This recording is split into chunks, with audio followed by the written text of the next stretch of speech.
here we are, Jim, out in the snow. A little bit of snow left, and today is St. Patrick's Day. Yep. And you're Jim O'White, the O'White. Bennington County Forester. Yeah. And I am You're Claude Dern. Claude Dern. Right. Okay. Yeah. COD. And what are we doing this month? We're going to visit Smith's Mill up in South Londonderry. We're going to finish up with Ron Pembroke on the urban forestry pruning. And Look forward towards spring. 3 or 4 days, right? Yep, that's not long. Yeah. So we got to get on our way and do those things. And our friend Bruin is out of hibernation early, I think. And Maybe I've heard back. rumors he's quite nervous. I think he has a dental appointment. I see. Yeah. Yeah. Well, wouldn't we all? Yeah. Yeah. Okay, let's go see what we're going to look at today. Let's go. You know, Claude said we're going to talk about pruning, but I think urban forestry would maybe be a better title. Okay. Once a branch starts to get to be 75% or more in diameter than what the trunk is, then the two start competing. Well, let's go see what this unnatural forest, or you call it the urban forest. The I call urban it forest. the The unnatural forest. Okay. Let's go. What man has created. Here we are, fellas, in the urban forest. Okay. Yeah. It's not. Yeah. Looks different. The mulch is soil. The soil's It's a different. tough place for a tree to grow. Yeah, it's a tough spot for a tree to grow.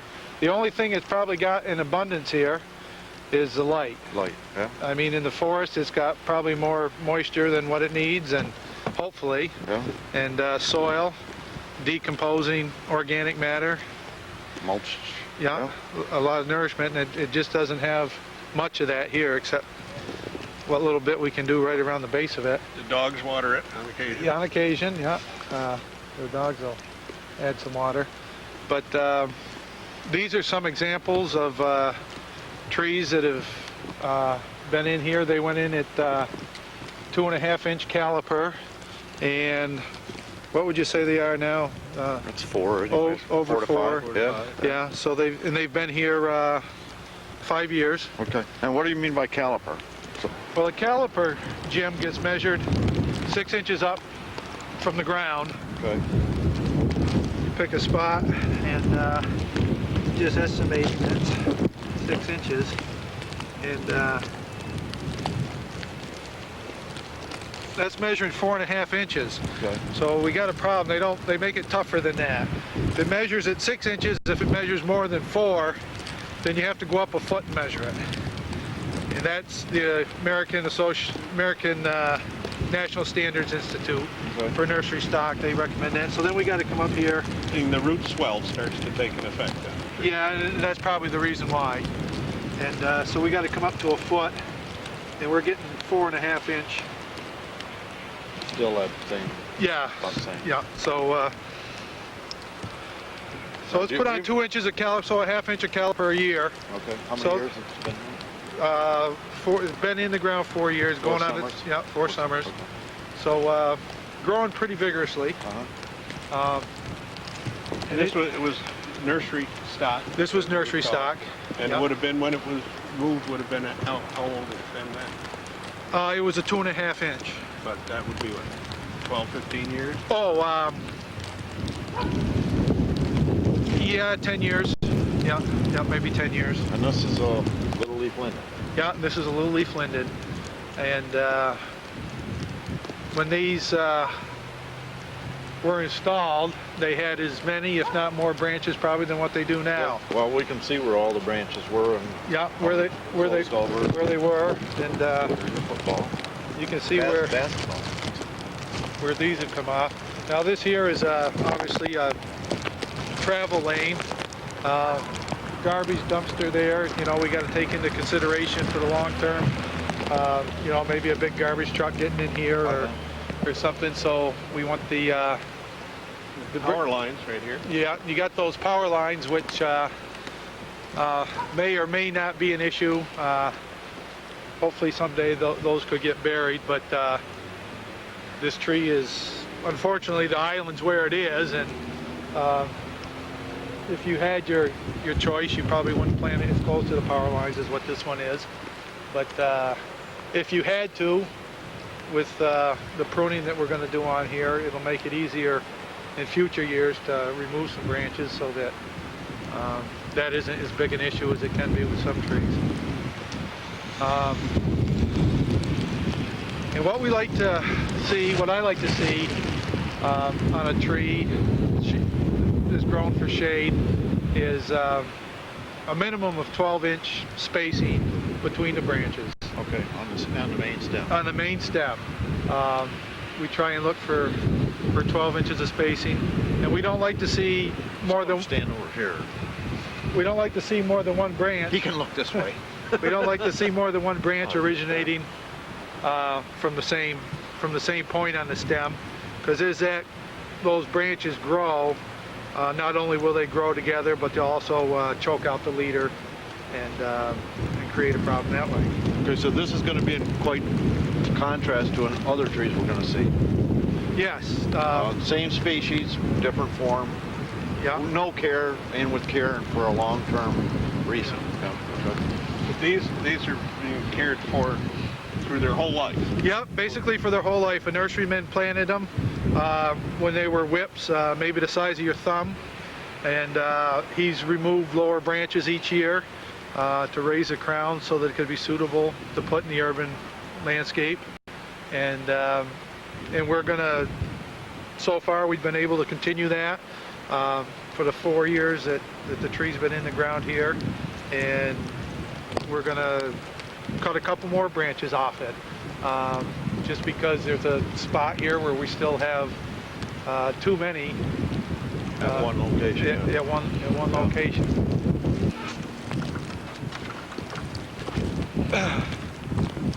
This branch here, we're going to consider that a permanent scaffold branch. Want to leave it. This one here, it's not quite a foot away, but it's the best we can do. We'd like to see that spacing between this one and this one a little bit more, but that just wasn't provided for us. So what we want to do now is eliminate these two branches and give it these other ones some room to develop. We're going to make the cut out a ways underneath. And the reason for that is, as this branch breaks off, we don't want the bark to tear down the tree. So we make a cut on the other side, and the next cut is just a little bit further out on the branch, and that branch falls away without damaging the trunk of the tree. Next thing we look for is a branch bark collar, which you may not be able to see on the film there, but we can show you an example later. And we want to make the cut just outside that bark, which happens to be right here.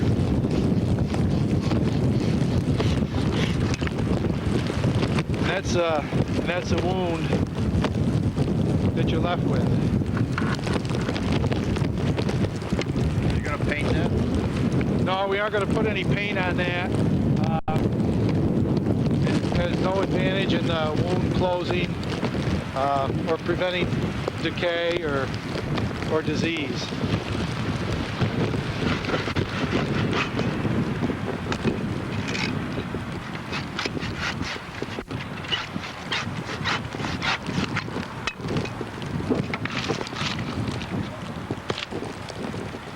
On this one here, I'm going to have to make the cut from the bottom because the branch angle is too tight.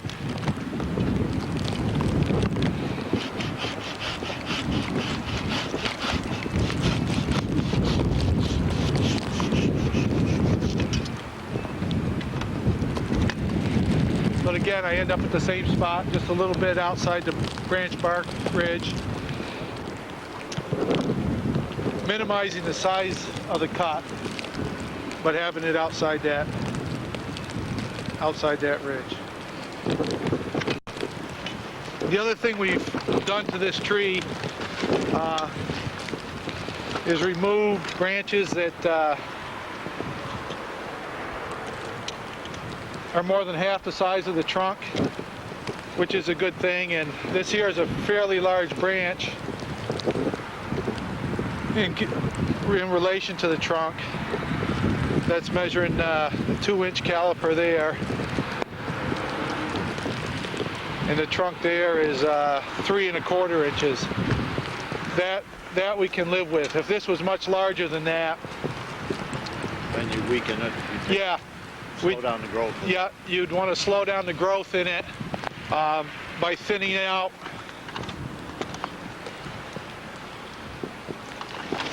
some of these smaller twigs, which another way of looking at it, we're putting this limb on a diet. We're taking away its potential food source.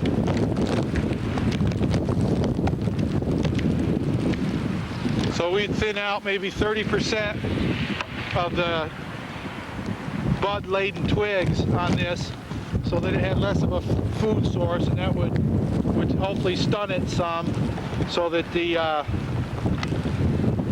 trunk would grow around that limb.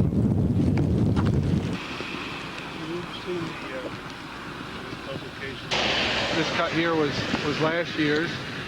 There's no wound wood hasn't formed yet. The wound wood's formed on this one. The wound wood, you can see the bulge underneath there, but it hasn't pushed the bark back yet. And in a fresh cut here, it was just made. You can see where there was a wound on that tree. Might have been made by a lawnmower or who knows what, but that is closed nicely. That's obviously a few years old. And wounds don't heal, they close. That's right. Yeah, they don't heal, they close. And it takes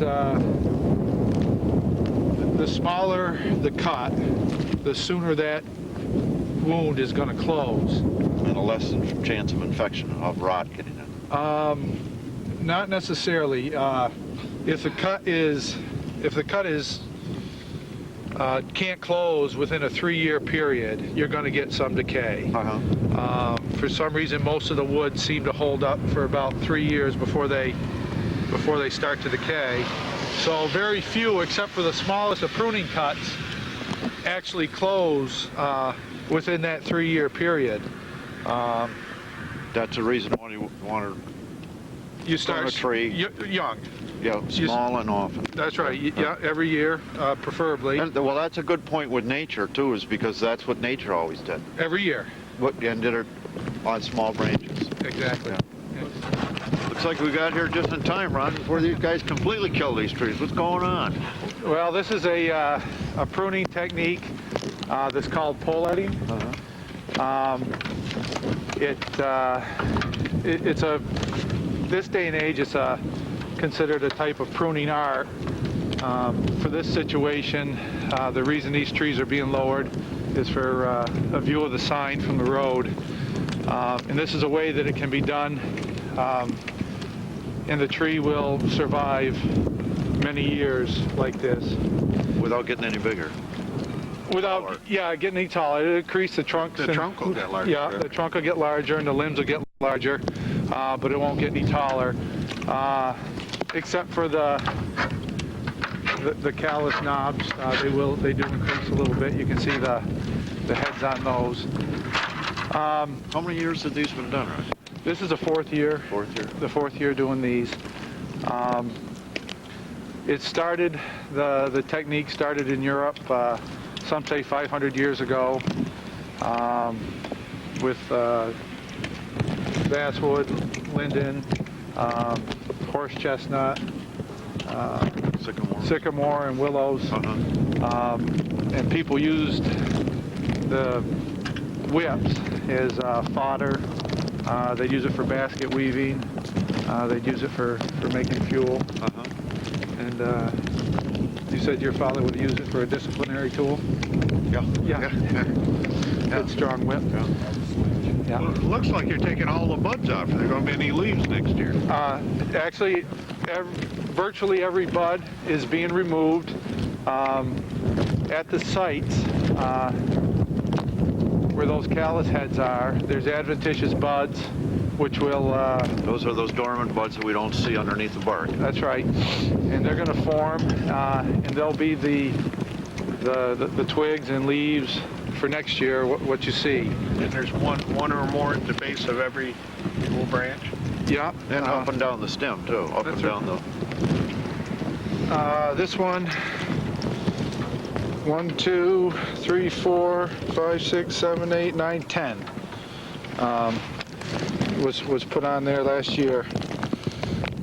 So is that kind of nature's way of having something in reserve in case something else happens to it?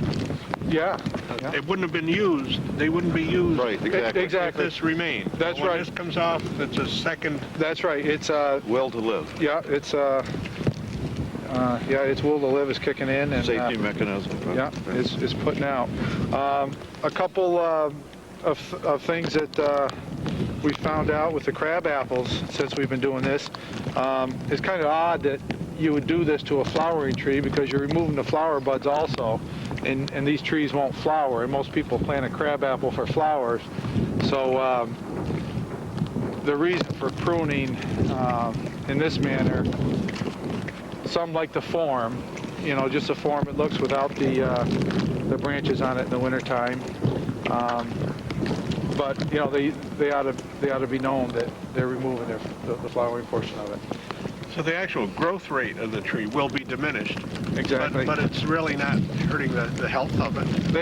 They found that the trees some trees in Europe are 500 years old, and the pollarded ones have outlived any of the trees that were left alone to grow naturally. Should I bring up our other thing about tall and short people? Well, that reminds me, Claude. I was a couple years ago. I was in Washington. I went to the botanical gardens of the United States Botanical Gardens in Washington, and I saw trees in pots that were they're bonsai, and that's where they pick off like needles. These were mostly evergreen trees and pine trees, and they were in a little pot. They were maybe 8 or 10 inches tall, and they were 500 to 700 years old. I mean, lived forever. Yeah. Oh no, They're pulling roots a off. tree that was extremely stressed and survived. I mean, it was given a minimal amount of soil. I think they dig them up and they trim the roots way back so that. Oh, they put annually. You do Yes. something. Yeah, because Yeah. you never want that tree to thrive. You Right. never want it. But I mean, they're beautiful You little want to miniature. almost kill it, but not quite. And one of the key things when if you're doing this work, and we can show them on some of the fresh cuts, is you don't want to cut into this callus head. As you can see, if that'll show up on the camera, just below this callus, there isn't any decay, a little bit of heartwood discoloration, but that could be normal in any tree, whether it's been wounded or not. But if you cut into this callus zone, they find that you'll get decay behind there. And the nice thing about these small cuts is they do close, the majority of them, within 2 years, definitely within that 3-year window of opportunity you have to really So limit decay. all these branches, all these whips, they're 1 year's growth. That's 1 year's growth. And actually, we noticed this year that they're smaller. 30 inches, yeah. We suspect maybe the drought had something to do with that. Should have, yeah. That they're at least a foot smaller than they have been previously. And another interesting thing about the crab apple is they're susceptible to apple scab. In a lot of years, the tree will be almost defoliated. Yeah. The infection period is in the spring. And with these, because they leaf out so late, they miss that infection period. And these trees will have a full canopy of leaves, where the other ones on the property that we don't pollard will have lost some of their leaves. So the actual cut to remove something like that should be at some point out just a slight distance. Just a slight distance. That's too close if it's down here. Yeah. So We can show it. We could probably show it over here on one of the stubs that they've done. Yeah, you can see these pollard heads, as they're called, where the the cuts have been made a quarter inch out from the head, so as not to. And from that constant cutting in this area, that's what's developed this kind of a Callus. Yeah. Yeah, that wound wood, I guess, is the proper term for it. but most people refer to it as a callus. Yeah, and that's and that knot. And some of these, you know, 4 or 5 years from now, they might be as big as my fist. And they must have quite an interesting grain inside of them, I would think. Yeah, I've never cut into one, but yeah, I would imagine.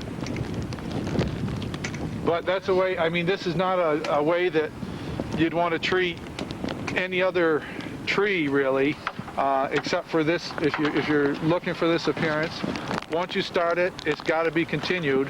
And we've got a crab apple we'll show you later where someone had cut it back for some reason, and it wasn't continued, and it's a little bit of a mess today.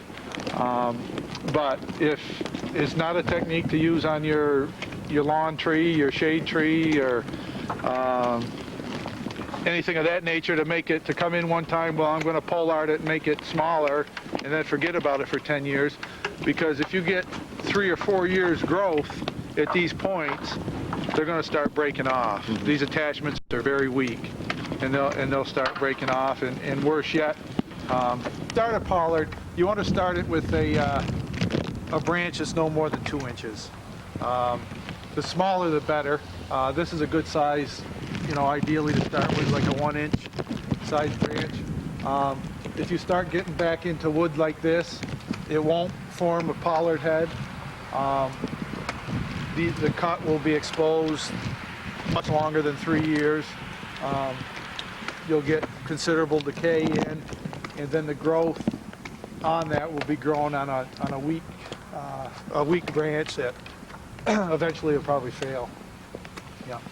I don't know if you want to count those, Jim, but my guess is that there's at least 1,500 pieces in there that came off this one tree. Uh-huh. Looks like 1,500 to me. Could be 2,000. No, I think 1,500 will work. Yeah. That's a lot, yeah. A lot of snips. Well, Europe has always been a resource-poor country with their natural resources, and I can see where this would be. You get a lot of, it's not tender food, but a hoofed animal, that's what they eat. Yeah. They will eat that stuff. Well, you walk through the European woods, and there's no debris on the ground, no, because people pick up every piece and use it. Yeah. And where they, the way they choose to start their pollard heads was above where the animals could reach. They would start them once the tree would get up so that the animal couldn't reach it to chew on the succulent growth. That's where they would start their pollard heads. They're fairly low to the ground, so it'd make it easy for them to harvest it each year. Doesn't look like you get much firewood out of that, though, does it? No, but if you didn't have much... If on a day like today, it would probably feel good. Let's light it. But if it's making things like weaving baskets and things. Yeah, weaving baskets, or animals, animals eating it. And perhaps brooms. They made brooms out of it. That's another good point. Yeah, they would use it to make brooms. Yeah. Here we are, you know, in front of some crab apples that. So this is the same tree. This is the same tree planted the same time as what those were. They've had a lot of thinning cuts made on them where, you know, branches were crossing or whatnot at one time, and some lower branches so that can get around with a lawnmower. And right there where everyone was done, that started a little bit of the effect that the others show up there just a little. Yeah. The other thing that is evident on these trees is there may be a little bit of fire blight, which is common on any trees in the Rosaceae family. And some of these branches may have been removed because they were dead. This one over here has a canker. This sunken area of bark here, which is an indication that maybe something's going on there. That other branch to your left of too, Ron. Yeah, in that branch there. Well, right there, isn't that one dead? Yeah, in that one there. Well, not quite, but this was probably dead out here. That's why that was removed. But the fire blight, it will continue. Some years it'll spread pretty fast. Other years it won't move at all. So a consideration when you're working on a tree and you see some canker, some sunken areas like that, and you've got to remove these branches, you want to make sure you got some Clorox with you. And after you make a pruning cut, disinfect the saw, just take a paintbrush and paint it with the Clorox, and that'll kill the bacteria. And so you don't spread it to another spot on the tree or to another tree itself. Well, I looked to see what Mr. Webster said about pruning. He said to remove unwanted parts of the tree. But it looks to me like there's can be quite a few different reasons behind that. It could be for the health of the tree, Yep. the shape of the tree, and I guess in the case of a fruit tree, it could be in getting an optimum production of a certain product from the tree. Yeah, there's a lot of different reasons for pruning. Christmas trees, people shear their Christmas trees to make them fuller, for that effect. And there's other types of pruning arts, shearing, topiary, espaliering, all different effects. But the effect with, say, an apple tree, which about everybody's familiar with, and we see orchards that are abandoned, or someone has a tree on their back lawn they don't do anything with, and it may have a lot of apples, but they aren't very nice apples. Right. So what effect does the pruning have? Why do we do that to an apple tree? Well, I'm not a pomologist, so I wouldn't be talking with any sort of certainty, but they're looking for a quality apple. I don't imagine that they necessarily want an abundance of apples on one tree, but they're looking to leave fruiting spurs, and there obviously needs to be a balance. They need to have some leaves on there to feed the tree and the apple to get an optimum size, but they have their own reasons for doing what they do, which is different than, I think you see a lot of crab apples treated in a manner. They might see, an orchardist pruning his trees and think, well, that's an apple and this is an apple and I'm supposed to be doing that to it, but Well, there's a couple things that I've heard they do. They like airflow Yeah. into a tree to get rid of the funguses. Yeah, keep it drier. Keep it drier. Keep it drier, Have yeah. no leaves, no branches Yeah. crossing over, touching. And practical, they like it so it's easy to pick apples. keep them low to the ground. Keep them low to the ground and easy, so they're not on ladders, which is slow, and have room for the guy to crawl around out there, have strong branches. And the pruning is done at the dormant time of year? Yeah. I've heard of some apple orchards that some are pruned, but in our business, in our industry, historically it's been done late winter into spring before the buds swell and start to pop.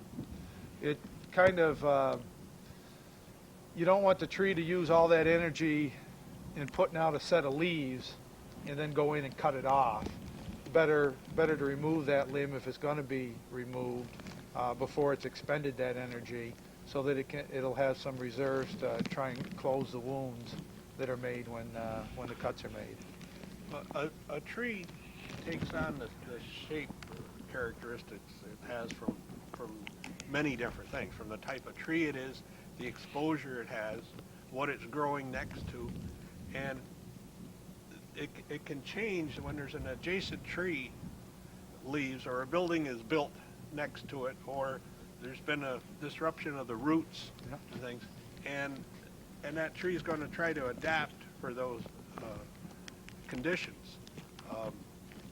Sometimes does pruning go along with that, maybe to try to assist the changes, to help the tree through the changes? Well, with the case of root loss, the current theory, and it has changed over the years, but the current theory is you want to leave as much of the branches and the leaves on the tree so that it can produce enough food for the roots to recover. There's some people still and previously who thought that there needed to be a balance, and I think Jim's one of those. He thinks that if you remove a certain portion of the root system, then some of the leaves and branches should be removed to balance that. But he's old school. So. Well, when a tree is has grown away from something, the whole concentration reaching for the sunlight, it tends to tip in one direction.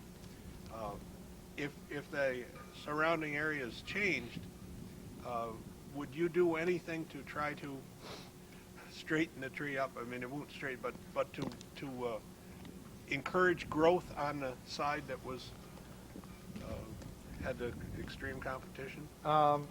That's a difficult thing to do. If that is opened up and given some sunlight, a lot of times that'll occur naturally.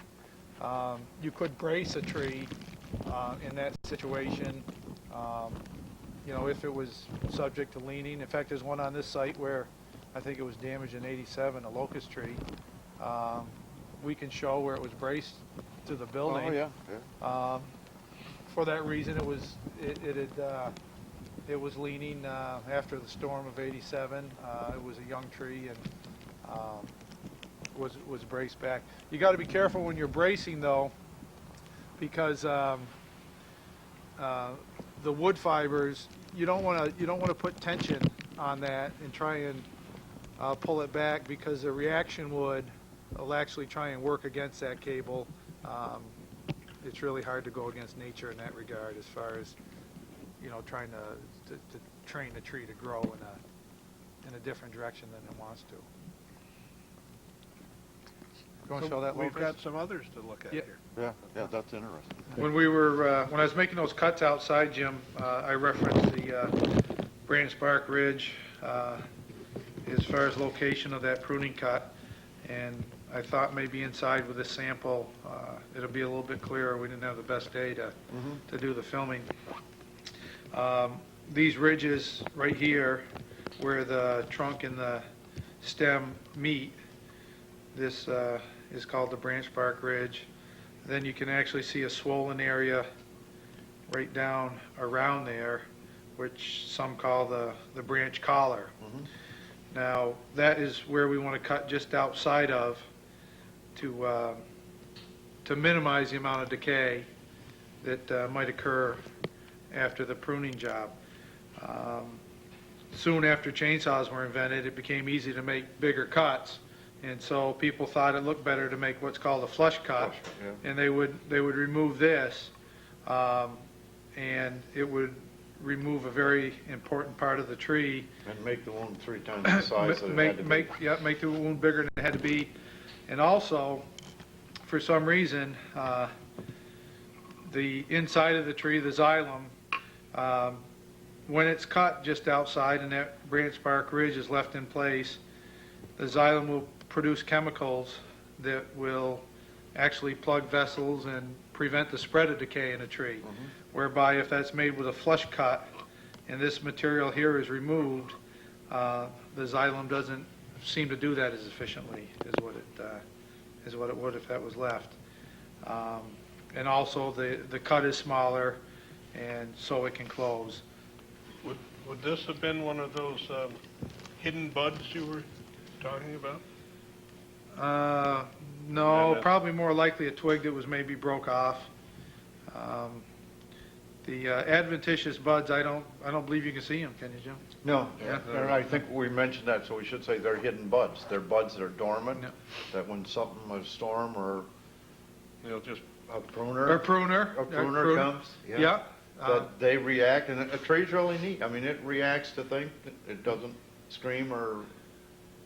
But you can see where this attachment started. You can trace this ridge all the way back to the center of this trunk. And then if we look on the inside, this tree was just dissected yesterday. This wood out here, if that's showing up on the camera, is still wet. That's functioning phloem that's transporting water and nutrients. And in the center here, this dry area, that's functioning xylem that's transporting. And this in the center is xylem that isn't functioning. It's not dead, but it's just Structural. Yeah, It's not, more structural. And a lot of times decay will take that out, especially if pruning cut is improper or severe, and a tree can live without that. And there's a lot Well, of actually, examples. we're going to show, during the early part of the show, we showed a tree with much rot and it was still standing, and it was rotting for 150 years, wasn't it? Yeah. Yeah, and- you guys were standing right inside it. Yeah. Yeah, yeah. Yeah. And it's not a situation that you want, but No, it, no. the tree may survive that. So we want to talk, we mentioned a couple times closing versus healing, so you have some of those things that we can talk about, a hollow tree, but it's got closed off? Oh, you want me to grab those? Yeah.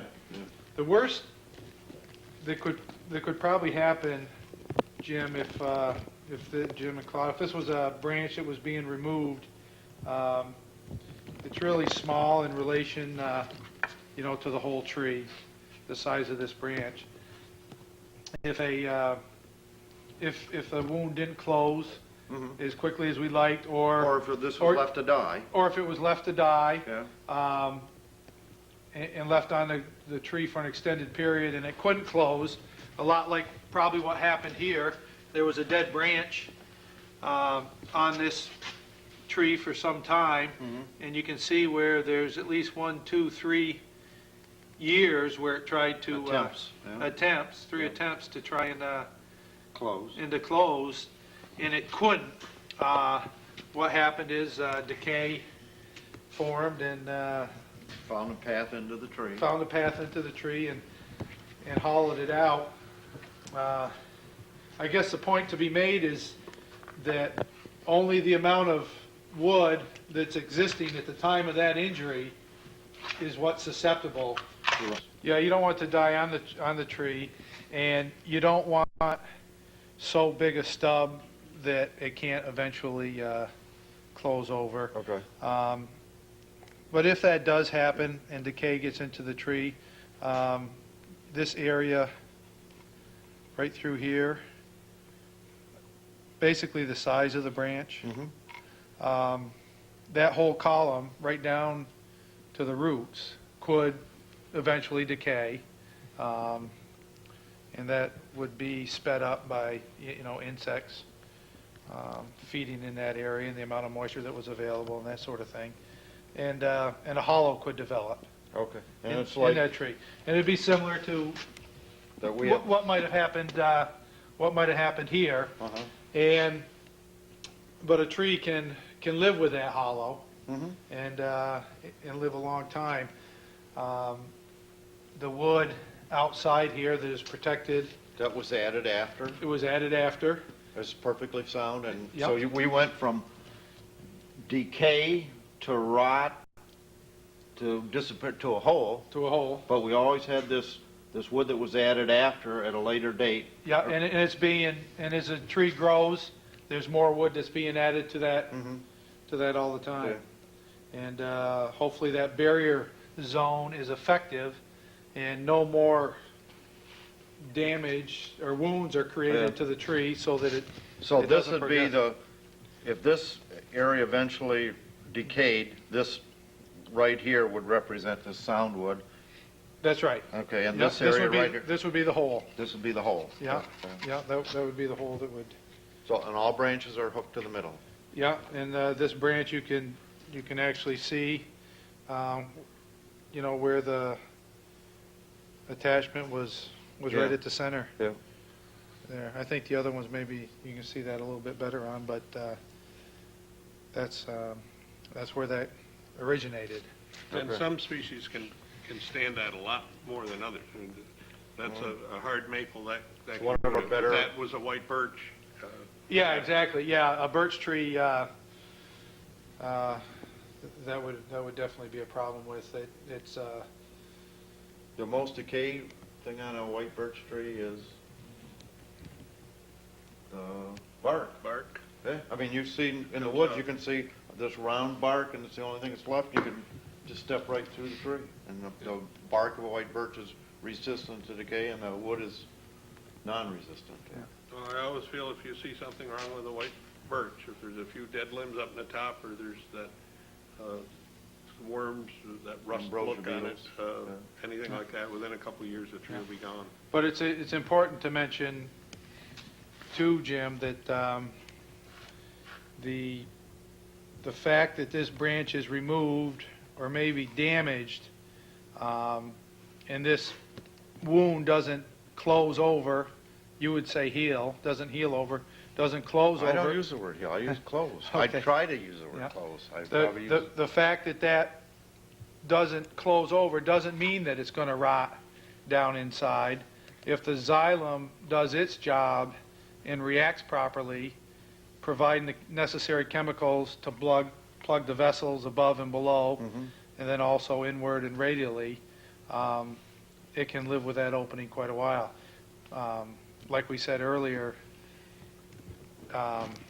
if it takes more than 3 years for that wound to close, you're going to get decay at some point in this area.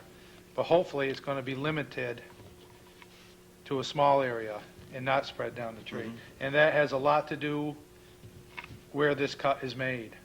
And you're better to err on the side. If you have a question about that, if it's not obvious, you're better to cut the branch a little bit further out, and you will actually see a growth ring form, or a wound wood form, as you see right here, and come back a year later and observe that, and maybe remove a piece of the stub that's still there. Did I say that clearly? That make sense, Claude? But it seems like then the time to have a wound to be closed, that it will close faster during the more active time of the year of the tree. Yeah, you wouldn't want to make this wound in late summer or early fall, where it's just going into its dormant period. I can't possibly do anything for 6 months. Yeah, I can't do anything for 6 months. You'd want to make it later in the dormant period, closer to spring, so that it can react and do more closure. And again, it goes back to the idea of starting early too. When the tree's young, when you can do your pruning with a pair of hand snippers, Sure. you're going to get a lot of closure fast, as opposed to even a branch this size, which wouldn't close probably in 3 years. Well, it looks to me that the people that have trees around their house, and everybody does, that if you have some small trees, or if you're considering getting some other trees, that you need to do some preventive maintenance on them. Yeah. It's like a yearly maintenance almost. Yeah, it is. Yearly is best. Anything is better than nothing, though. Even if you were to get in there every 3 years, and If you wait too long, you can't catch back up. and if you wait too long, you can't catch back up. You're going to be doing a lot of damage, and unfortunately, that's when the arborist usually gets called in, is when people realize that there's a problem, and what do we do now? But it goes back to the thing Jim.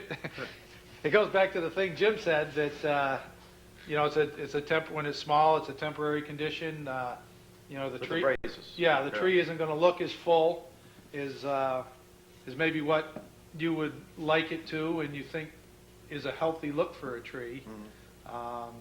But down the road, when that tree's to a size where you can appreciate it, and it starts shading the patio or performing the function you want it to perform, it's going to be able to do that. Yeah. It's carefree. We don't want to say that you have to do this every year for 100 years. No, I mean, no. you do it early, get the tree shaped, and get rid of structural defects, and Yeah, then and you may it's like kids, come maybe, back, huh?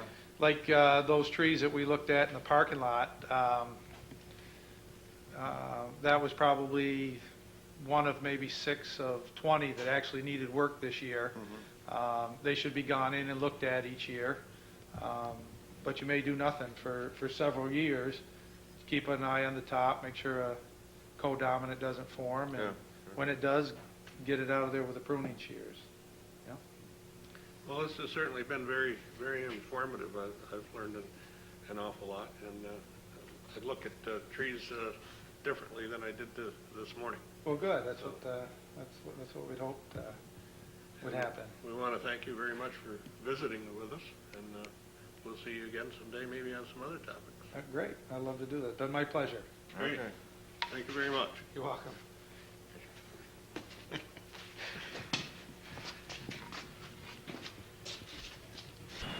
Well, here I am. I guess this is the right place. If I look over that sign over there, let's see. I got a big old apple on it, and it has Philip H. Ert. I guess that's how you pronounce it. I don't know. And DMD. Wonder what DMD says. Didn't make doctor. Is that what it stands for? I don't know. Maybe I have to ask him.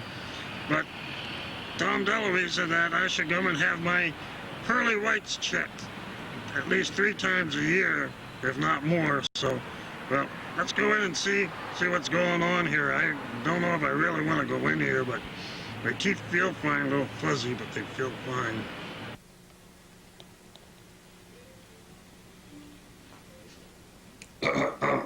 Excuse me. Am I in the right place here? I have an appointment today. I think it's today. You've come to the right place, Bruin. Oh, you knew my name. I did. How'd you know my name? Well, I was expecting you. I heard you were coming.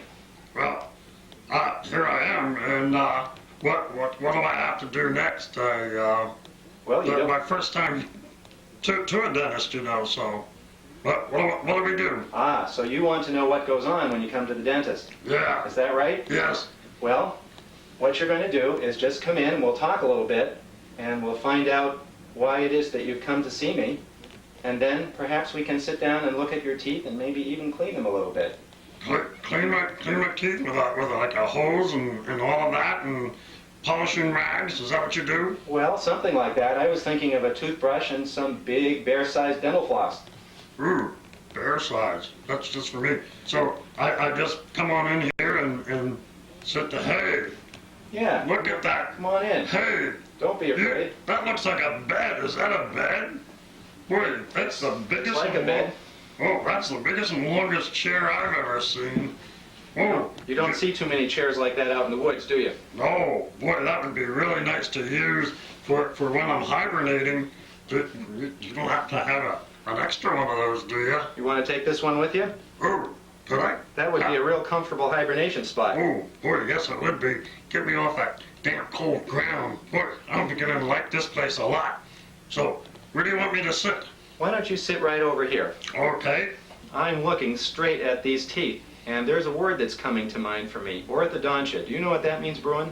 I gotta say, no, I really don't know. Who on that? Orthodontia. It means correct teeth, and sometimes we think of it as straight teeth, and your teeth look really straight to me. I have straight teeth? You have straight teeth.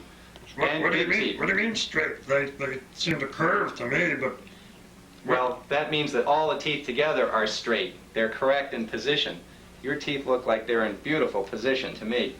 Should I be putting my fingers in there? oh, I won't bite. I only bite on like berries, and you're not a fish, are you? I'm not a fish. Oh, well, then you're perfectly okay. I really don't like meat, so Good. that's an old wives' tale about bears biting people. I've never bit a people. You know just why? like berries? Why? No people's ever bit me.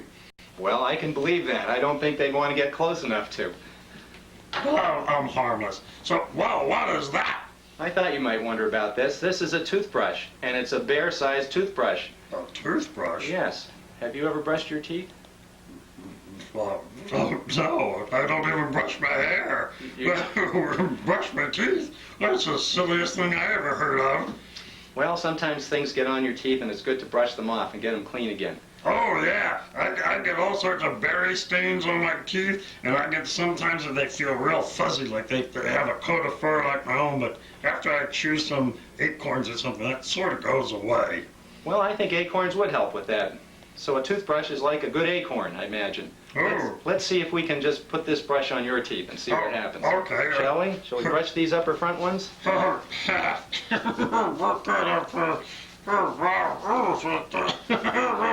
go those berry stains. Look at that. Your teeth are pretty white under those berry stains, aren't they? I I'm glad we have this bear-sized brush. This could take forever with a people-sized brush. Would you say that again? I couldn't understand a word of that. Like, I'm trying to tell you that, boy, it really tickles, and they feel a lot better now. I bet they don't feel fuzzy, do they? Nope, not at all. Wasn't there a bear named Fuzzy Wuzzy anyway? That was my mother's cousin, I think. Is that right? Yes. Did we miss a back tooth back here? Look at this. Let's go brush this fuzzy tooth too. And there's another fuzzy few teeth over here. Did you say you thought they were fuzzy too? Yeah, they feel a lot better now. Again, they feel a lot better. Good. In fact, I didn't even know those teeth were way back there. They are way back. You have a long mouth. Well, I think that's you're 'cause- long in the mouth. What do you mean long in the mouth? I have a long nose. You do. And there are teeth all the way under your nose going back almost as far as I can see. That almost sounds like the expression long in the tooth. Do you know what that means? No. Well, that's an expression that we use to say that somebody's getting older, and if gums are receded on teeth, sometimes people associated that with getting older, although it doesn't have to be associated with that.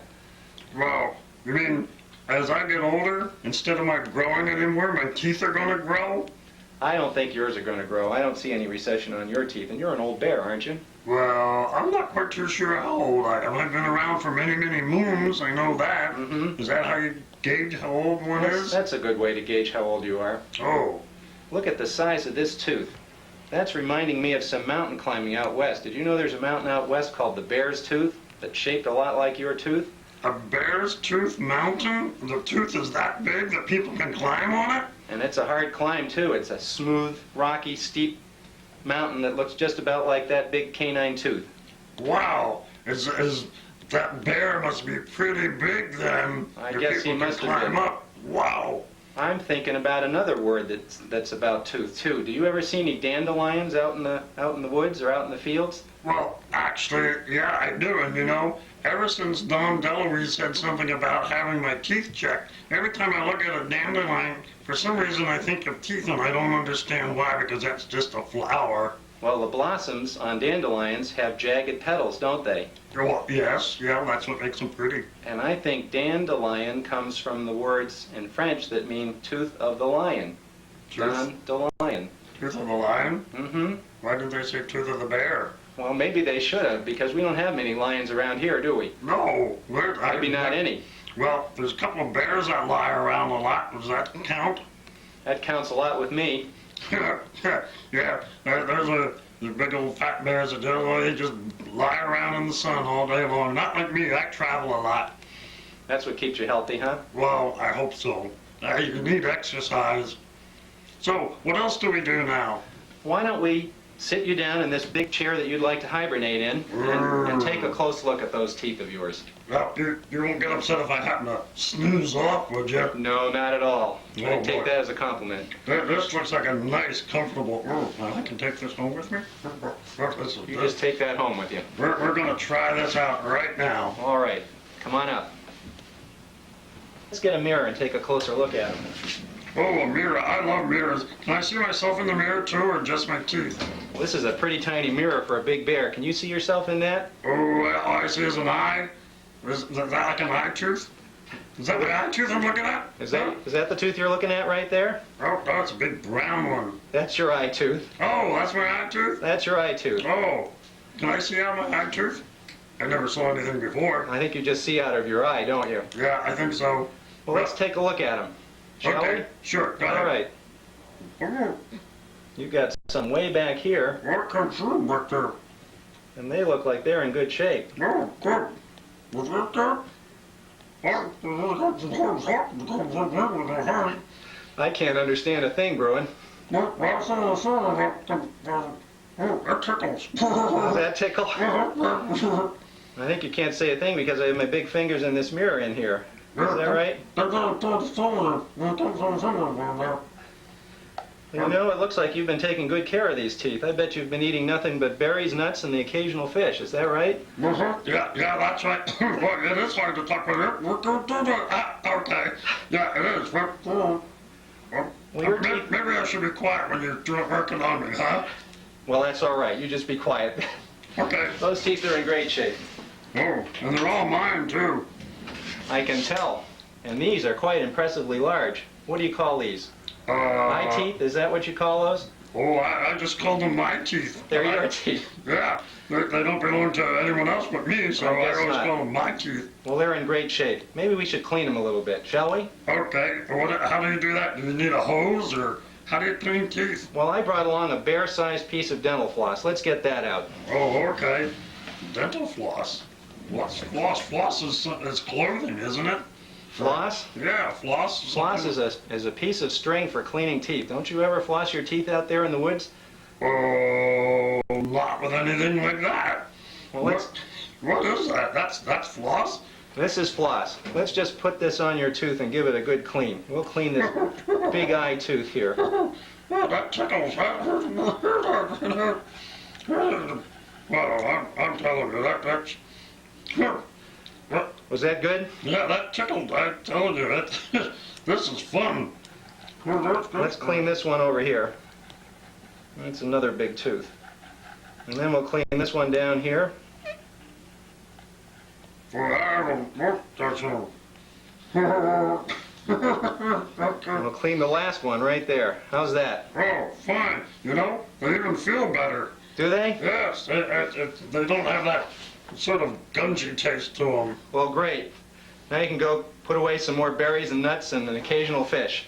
Yeah, that's basically all I really chew on, so maybe that's why my teeth are in pretty good shape. But am I supposed to do anything else other than floss? I mean, when I floss, would grass work as floss? I think grass might work if you got a real tough piece, like a piece of hay. Well, Yeah, you could use that. how about anything else I should do? I think if you just keep eating those nuts, berries, and fish, that you'll do just fine. Your Oh. teeth are in good shape. Okay. See, because someone said something about toothpaste, but I don't want to glue my teeth to anything, so I didn't understand what they were talking about. Well, I don't think you have to worry about toothpaste on your diet. Where would you find toothpaste in the woods anyway? Well, that's what I didn't know. I never knew me paste as a glue, and I couldn't understand why anybody would want to put paste in their mouth. I can't understand that either. I think if you just get that nice piece of grass and floss those big eye teeth once in a while, that you'll do great. Oh, well, okay. Sounds easy enough for me. There's nothing else in there that I have to worry about? I mean, none of my molars or... Your molars are in great shape, Bruin. They look great. They're nice and healthy. You know, when they sell horses, they refer to the teeth a lot. Do you know anything about that? Well, one of the expressions that you might hear about horses is, don't look a gift horse in the mouth. What do you think that means? Not quite too sure because nobody ever gave me a horse. Do you think it's because when people buy horses, they look at their mouths sometimes before they decide to buy the horse? Well, yeah, I guess so, but nobody's ever looked in my mouth other than you, and maybe a couple of fish, but they only got one-way view on it. Well, I think you're a gift bear, and we did look you in the mouth, didn't we? Yeah, yes you did, so am I going to be sold now? I don't think so. I think you're just going to walk freely back to the woods. Well, am I finished, or is there anything else I have to do? Not a thing. We're all done. Well, thank you very much, and boy, this wasn't bad at all. Do I have to come back in another day, or next year, or? Why don't you just come back when you're feeling like you're concerned about having another look? Okay, I can do that. All right. Thank you very much. Boy, that was easy.